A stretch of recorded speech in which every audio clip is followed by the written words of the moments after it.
बिस्मिल्लाहिर्रहमानिर्रहीम। मैं अक्सर कहा करता हूँ हमारे पास ऐसे बड़े केसेस आते हैं और अफसोस से कहना पड़ता है कि ये जो मुआशरा है, एक माँ एक बाप 8 बच्चों को पाल लेता आसानी से, चाहे वो दिन रात मजदूरी करे, अपने लिए कपड़े ले या ना ले, माँ घरों में लोगों के घरों में काम करे, बर्तन धोए, मजदूरी करे, अपने बच्चों को पाल लेते हैं। फिर अब आती है बात बच्चों के, जब बच्चे इस काबिल हो जाते हैं कमाने के, फिर जब माँ बाप के हकूक़ की बात आती है, उन्हें पालने की बात आती है, तो फिर सवाल आ जाता है कि कौन पालेगा, कौन रखेगा, कैसे करेगा। ये वो हमारे सोसाइटी का काला चेहरा है जिसे मैं क्या पूरी दुनिया जानती है। और अल्लाह माफ़ करे, पता नहीं ये सिस्टम कब से और क्यों चल रहा है। असल में ये हुआ इस तरह कि एक केस माँ ने किया अपने बेटों के ऊपर ख़र्चे का कि ये साबित सरवत हैं और सारे अच्छा कमाते हैं, लेकिन मुझे ख़र्चा नहीं देते। फैमिली कोर्ट में केस गया और फैमिली कोर्ट में बच्चों ने जवाब दिया कि ये जो सूट है या इस तरह का लॉ है नानो नफ़के का और ख़र्चे का, ये सिर्फ बीवी बच्चों पे अप्लाई होता है, माँ इसे क्लेम नहीं कर सकती। और दूसरा उन्होंने क्लेम किया कि माँ के पास सर्वाइवल के सोर्सेज हैं।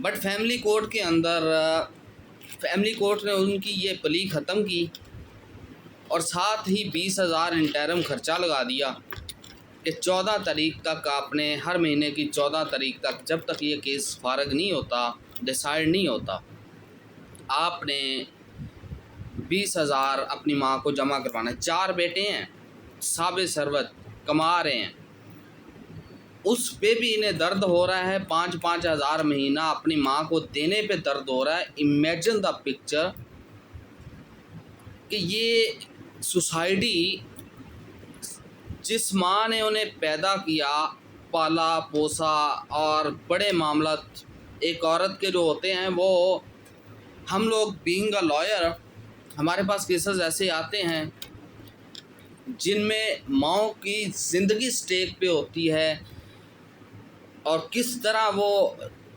4-4 5-5 ऑपरेट करवा के अपने बच्चे पैदा करती हैं और 9-9 माह रख के अपने पेट में, ये सब जानते हैं।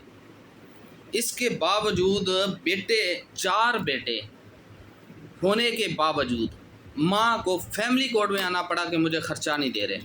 फिर फैमिली कोर्ट ने 5-5 हज़ार रुपया, 20,000 कह लें, तो मैं उसे 5-5 इसलिए कह रहा हूँ कि 4 हैं, 5-5 ही आएगा। उस पे भी उन्हें इतराज़ है, उन्होंने जमा नहीं करवाया। फैमिली कोर्ट ने वार्निंग दी कि 17A के तहत मैं बग़ैर शहादत और डिग्री कर दूंगी इस केस को, या कर दूंगा। फैमिली जज का जो जज ने ऑर्डर किया, अगर ये पैसे नहीं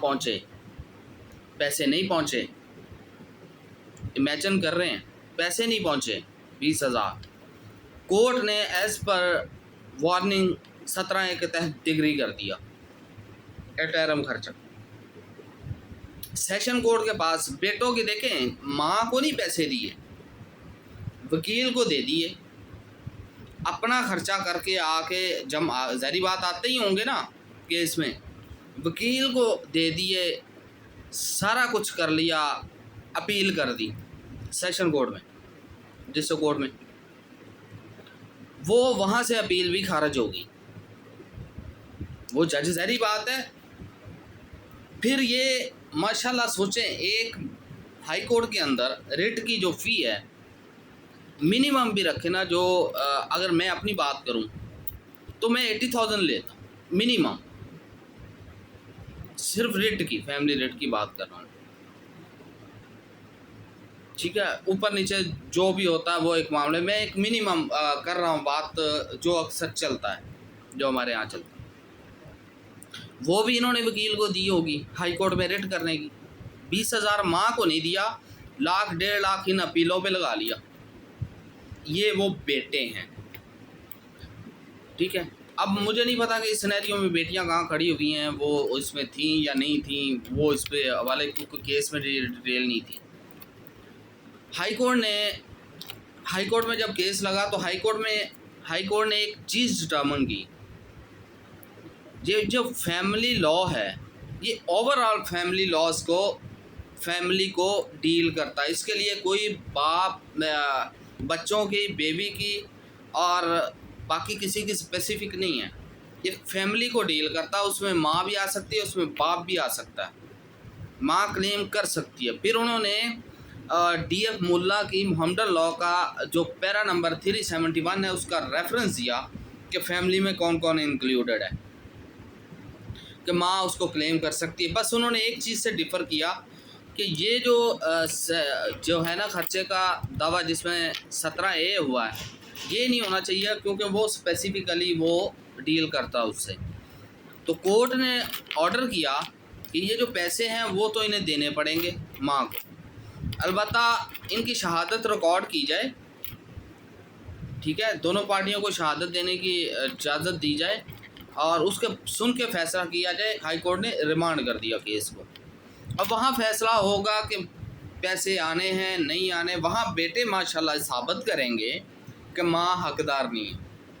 अस्तगफिरुल्लाह, इमेजिन करें, ऐसे बेटे मेरे ख्याल में या तो पैदा होते ही मर जाने चाहिए या उनको इस केस के होने के बाद शर्मिंदगी से मर जाना चाहिए कि एक माँ को ज़रूरत पड़ी है कोर्ट आके तुमसे खर्चा लेने की, माँ बाप को कोर्ट आके तुमसे खर्चा लेने की ज़रूरत पड़ी है। इससे बड़ी शर्मिंदगी क्या है, डूब के मर जाओ। अगर किसी गैरतमंद के खिलाफ ये FI जो होता केस नोटिस आता तो वो पहले माँ के पास जाते, बाप के, हमसे जो गलती हुई हमें माफ़ करें, जो हुक्म करोगे हाज़िर है। कि भाई नबी सल्लल्लाहु अलैहि वसल्लम ने क्या फरमाया था, एक बंदा आया कि मेरे घर से मेरे बाप ने ये पैसे ले लिए या कुछ चीज़ उठा लिए, तो आप सल्लल्लाहु अलैहि वसल्लम ने फरमाया कि उसका हक है, वो 3 बार भी तेरा घर लूट लेना तो कुछ नहीं कह सकता, वो बाप है। अच्छा, उसके बाद फिर आता है, इसी को मैं ज़रा कोट करूं तो नबी सल्लल्लाहु अलैहि वसल्लम के बाद पास एक बंदा आता है और कहता है कि सबसे ज़्यादा मुझ पे किसका हक है। तो आप सल्लल्लाहु अलैहि वसल्लम 3 बार माँ का नाम लेते हैं, चौथी बार बाप का लेते हैं, और बाप 3 बार घर लूट ले तो भी बंदा कुछ नहीं कह सकता, और उससे दर्जा 3 गुना माँ का, और माँ को तुम लोग खर्चे के लिए कोर्ट में ला रहे हो। तो अब क्या करें। इससे पहले एक पर्चा था सन 2016 की बात है, मैं उसमें हम लोग थे वहाँ पे, मैं थोड़ा रेफरेंस देता हूँ।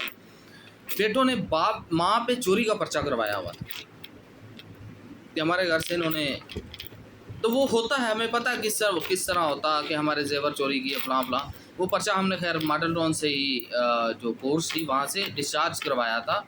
हम ही उसमें जो हमारे सीनियर थे उस वक्त, तो वो कौंसल थे, तो हमने डिस्चार्ज करवाया था वो पर्चा।